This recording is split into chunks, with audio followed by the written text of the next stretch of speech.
வணக்கம், welcome to Sugar Maple. I am Shanthi. இன்னைக்கு Vinayagar Chaturthi special பலகாரங்களில் சுண்டல் பண்ணுறது எப்படிங்கிறத பார்க்கலாம். இதில் 2 வகையாக நான் பண்ணுறேன். ஒன்று ட்ரெடிஷ்னலாக சாமிக்கு படைக்கிற மாதிரியும், இன்னொன்று சின்ன பிள்ளைங்க விரும்பி சாப்பிட்ற மாதிரி மசாலா சுண்டலும் எப்படி பண்ணுறதுங்கிறத காட்டுறேன். இனி வீடியோக்குள்ளே போகலாம். பார்த்துட்டு பிடிச்சிருந்தா சப்ஸ்கிரைப் பண்ணுங்கள், லைக் பண்ணுங்கள், ஷேர் பண்ணுங்கள், மறக்காமல் பெல் ஐக்கனையும் கிளிக் பண்ணுங்கள். சுண்டலுக்கு தேவையான பொருட்கள்: சாதாரண சுண்டலுக்கு கடுகு, உளுத்தம்பருப்பு, பெருங்காயத்தூள், 2 வரமிளகாய், தேங்காய் 1 டேபிள் ஸ்பூன், கருவேப்பிலையும் மல்லியும் 2த்துக்கும் தேவை. இப்போ மசாலா சுண்டலுக்கு தேவையான பொருட்கள்: சோம்பு, வெங்காயம், 5-6 சின்ன வெங்காயமும் 3 பூண்டும் சேர்த்து லேசா நசுக்கி வச்சிருக்கேன்.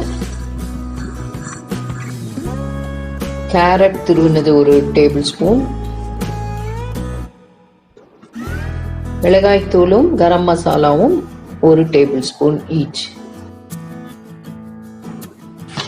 இன்னைக்கு சுண்டல் செய்யறதுக்காக கருப்பு கொண்ட கடலையும் வெள்ளைக்கடலையும் ஊற வச்சிருக்கேன். ஓவர் நைட், அதாவது 8 மணி நேரமாவது ஊறினாதான் நல்லது. சீக்கிரம் ஊற வைக்கணும்னா ஹாட் பேக்ல சுடுதண்ணி ஊற்றி ஊற வைக்கலாம். 1 மணி நேரத்துக்குள்ள அது ஊறிடும். இப்போ நல்லா ஊறிடுச்சு ஓவர் நைட்டு.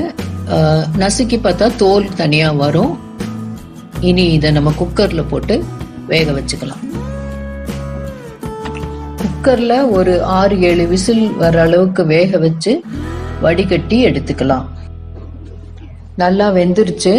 வடிகட்டி தண்ணி எடுத்துட்டு சூடோடையே நம்ம தேவையான உப்பை கலந்து வச்சுக்கலாம். சுண்டல் தாளிக்கிறதுக்கு ஒரு வாணலியில் நல்லெண்ணெய் ஊற்றிக்கலாம். நல்லெண்ணெய் சூடாயிடுச்சு. கடுகு போட்டு தாளிச்சுக்கலாம்.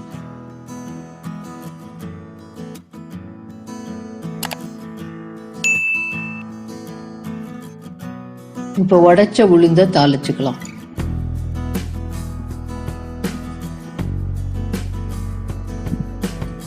வரமிளகாய உடைச்சு போட்டு தாளிச்சிட்டு கருவேப்பிலையும் போட்டுக்கலாம்.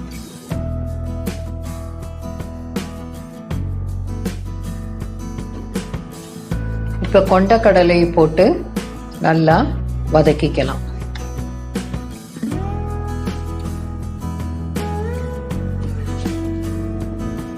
கடலை நல்லா வதங்கினதுக்கு அப்புறம் தேங்காயை போட்டு அதையும் வதக்கிக்கலாம். பெருங்காயம் சேர்த்து அதையும் நல்லா கலந்து வாசனை வர மாதிரி வதக்கிக்கலாம். எல்லாம் வதங்கி ரெடி ஆயிடுச்சு. கடைசியில் கட் பண்ணி வச்ச கொத்தமல்லியை தூவி நிறுத்திடலாம். சுண்டல் ரெடி. மசாலா சுண்டல் செய்யறதுக்கு ஒரு வாணலியில் நல்லெண்ணெய் சேர்த்துக்கலாம். மற்ற எண்ணெய் யூஸ் பண்ணாலும் பரவாயில்ல. இப்போ எண்ணெய் சூடாயிடுச்சு. சோம்பு போட்டு தாளிச்சுக்கலாம். அது நல்லா வாசனை வர வரைக்கும் வதக்கிக்கலாம்.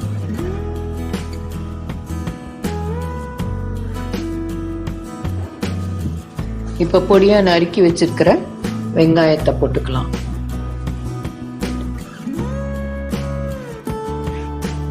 அது நல்லா வதங்கணும். அது வதங்கின உடனே சின்ன வெங்காயம், பூண்டு நசுக்கி வச்சிருக்கிறத போட்டு அதையும் பச்சை வாசனை போற மாதிரி நல்லா வதக்கணும். இப்ப வேக வச்ச கடலையை போட்டு நல்லா வதக்கிக்கலாம். வெளிநாட்டில் இருக்கவங்களுக்கு கேண்டு சிக் பீஸ் கிடைக்குது, அதை கூட யூஸ் பண்ணிக்கலாம். மிளகாய்த்தூள் போட்டுக்கலாம். மல்லித்தூள் இருந்தால் அதுவும் போட்டுக்கலாம்.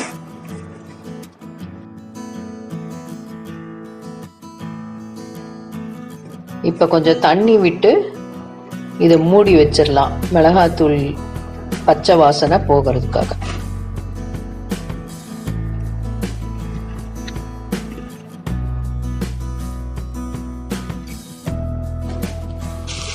தண்ணி வற்றி சன்னா நல்லா வதங்கிருச்சு.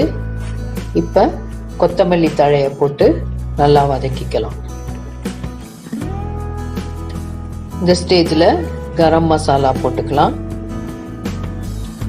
நல்லா வதக்கி விட்டு ஒன்று சேர வரா மாதிரி பார்த்துக்கலாம்.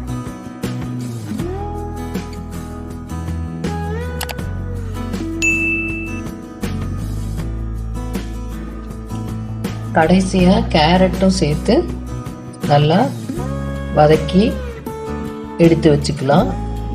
கேரட் இல்லைன்னா தேங்காயே கூட சேர்த்துக்கலாம். நல்ல ஹெல்த்தியான சுவையான 2 வகையான சுண்டல் ரெடி ஆயிடுச்சு. விநாயகர் சதுர்த்திக்கு இதை செஞ்சு எப்படி இருந்ததுன்னு கமெண்ட்ல போடுங்க. என்னோட வீடியோவை பார்த்துட்டு சுண்டல் செஞ்சீங்கன்னா ஃபோட்டோ எடுத்து shanti.sugarmaple@gmail.com ஐடிக்கு மெயில் பண்ணுங்கள்.